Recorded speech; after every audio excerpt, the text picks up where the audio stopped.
Limiting beliefs to financial wellness. What are the odds?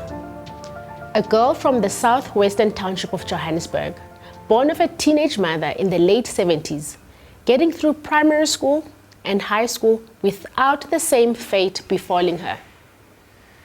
The same girl obtaining a degree in commerce at one of the prestigious universities in Johannesburg.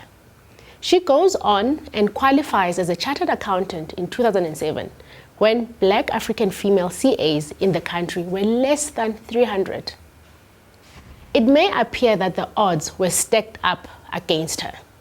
Her life should have followed her mother's path, like so many others in her community. There are so many mothers, fathers, or both who sacrifice daily so that their children could have a fighting chance in life. A chance to be a university graduate. A chance to learn things that she or he could never teach her. And most importantly, a chance to be financially successful, because as a parent, you couldn't. This child is the family's hope out of poverty. She is the financial plan and the retirement plan. Many of us struggle with money matters. Our expenses exceed our income. What air is to the lungs, debt is to our survival. There is just not enough money to live on. For most, the relationship with money may have been influenced by early childhood experiences. Childhood, a time when the blueprint to a sense of safety and security is formed. A time when the solid foundation you are going to live with for a long time is formed. For me, the observations of how my mother and my grandmother provided for our basic needs, as well as the poverty I interacted with each time I stepped out of our home and walked the dusty streets to school or the cafe, contributed to this blueprint. I would like to believe that everyone at a point in their life has had an unfavorable experience with money through personal experience or being affected by a loved one's experience. These experiences have led to us having a perception, a view about money. For example, I grew up believing that without money, I am nothing. Without money, I have no power. And without money, I am not that member of society that can make things happen. These thoughts would then inform how I would act, how I showed up in the world, in order to feel that I am somebody. It was only up until I listened to a podcast by a lady named Julie Ann Kearns in 2016. Her podcast was on subconscious beliefs around money. From that, I recognized that I grew up with a scarcity mentality. I showed up as tight-fisted around money matters. So much so that from a very young age, I became obsessed with the management of money. From saving every single cent to knowing in detail how much and for what reason each cent is spent on. It's so funny that I even budgeted for amakip, which cost 40 cents at that time. A financial practice that my mom frowned upon and thought was an indication that her daughter is stingy, a miser, a Scrooge. Oh, done. There goes the financial plan. Her retirement plan. All in the name of making and having money. I thought studying to be an accountant would release me. To my surprise, the outcome was that I understood the concepts of finances. That is, spending and debt, saving and investments, income and money management. However, applying these concepts to my personal life, that was the challenge. If I, as an accountant, struggled to apply these concepts in my personal life, how many more people feel like I do? How many people go out there, get their qualifications, work hard, and do lots of tangible actions to get what they want, and still find themselves trapped by these concepts. I have decided to go out and make a noise for financial literacy, to be viewed as a critical life skill for individuals, a skill that is necessary to empower individuals into taking action in improving their financial well-being. Walk with me as we reimagine and redefine the relationships that we have with money. There are various tools and methods on budgeting, saving, investing, etc. But we do not stick to the behaviors that are meant to better our lives. I am convinced that even in the fourth industrial revolution era, more sophisticated technologies will be developed, but chances are high that we will not stick to them. We will still default back to our limiting ways we view money as. Julie Ann Kearns identified that there are 7 subconscious beliefs about money that hold people back from attracting money into their lives. Generally, an individual during childhood would adopt one or more of these as a belief system. Understand that a belief system is actually your blueprint. This belief system then shows up consistently in one's life, influencing one's experiences and outcomes. The 7 subconscious beliefs identified by Julie Ann are the following. 1. Scarcity. This is the belief that there isn't enough money to go around. 2. Time is money. This is the belief that to make money is to exchange your time. 3. Work equates to worth. The belief that you have to work hard for your money to feel worthy. 4. It takes money to make money. This is the belief that the rich get richer and the poor get poorer. 5. Easy come, easy go. This is the belief that money in, money out. 6. Money won't make you happy. This is the belief that there's more to life than money. 7. Money corrupts you. This is the belief that money is the root of all evil.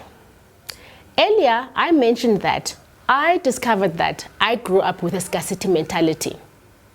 It turns out that the core subconscious belief that I held was belief number 1. There isn't enough money to go around. This belief showed up as me being tight-fisted, strict when it comes to budgets, and very penny-wise. The beliefs that I have just mentioned can be split up into categories. Category number 1, relationship to money. Category number 2, how money works. And category number 3, how money changes us. At the base of these 3 categories is the number 1 belief of scarcity. So let's talk more.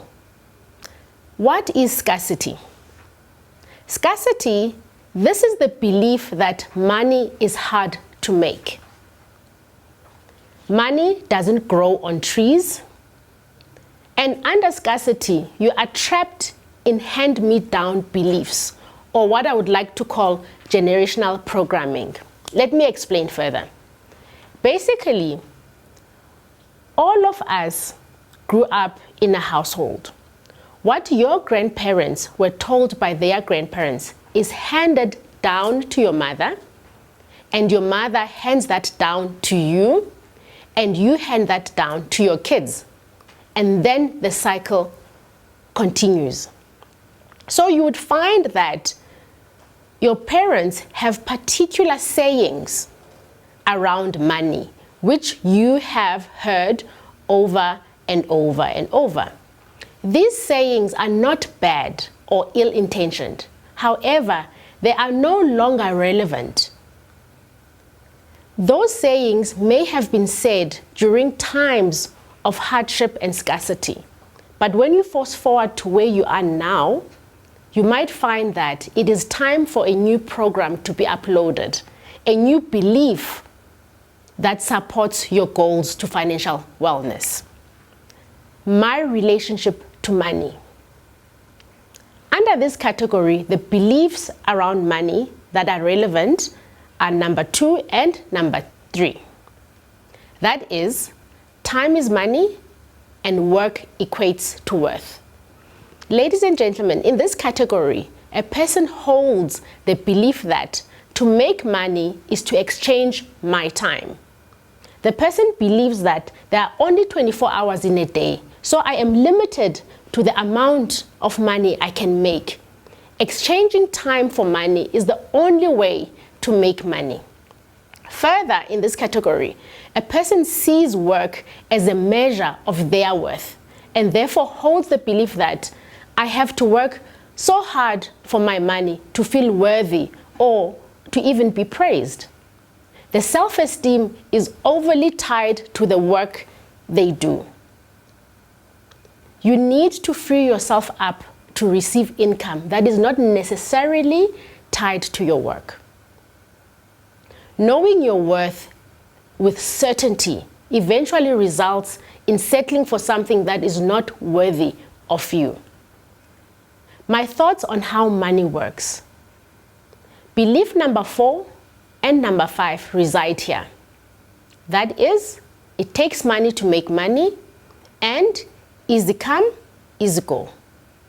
In this category, a person would generally hold the premise that only people with money make money.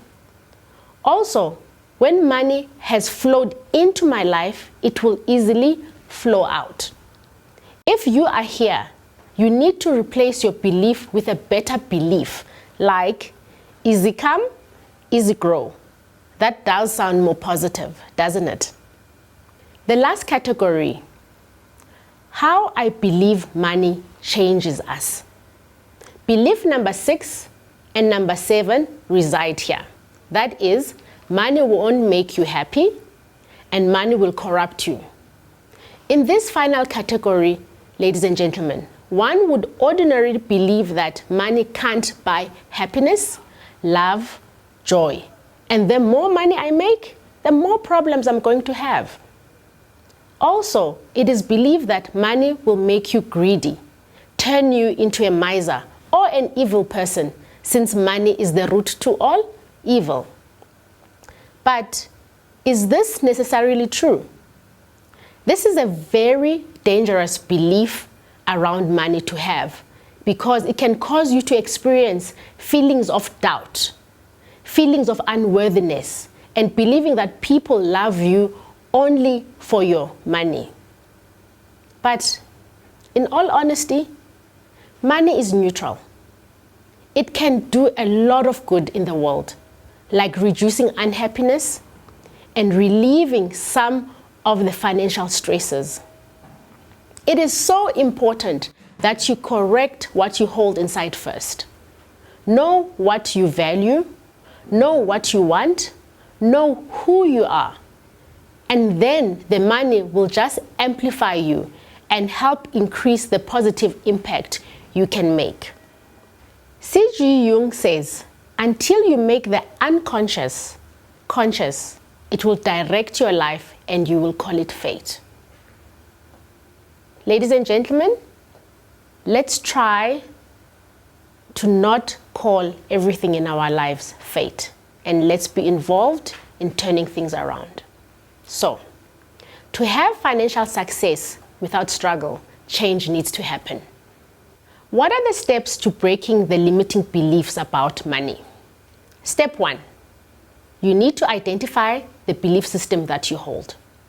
Step 2, you need to weaken the belief. And step 3, you need to replace the belief. You may ask how. So let's do an example. How would you go about identifying the belief system? So using my belief system, we would say there isn't enough money to go around. Step 2, we need to weaken the belief. That means we need to put holes to prove that the belief is not true. And you would do that by asking a set of questions. If there isn't enough money, then why do I have a roof over my head? If there isn't enough money to go around, then why have I not slept without a meal? If there isn't enough money, then why do I have clothes to keep me covered? And if there isn't enough money to go around, then why do I have options to choose differently? By having put holes into that belief to not to be true, then you are in a better position to actually replace the belief.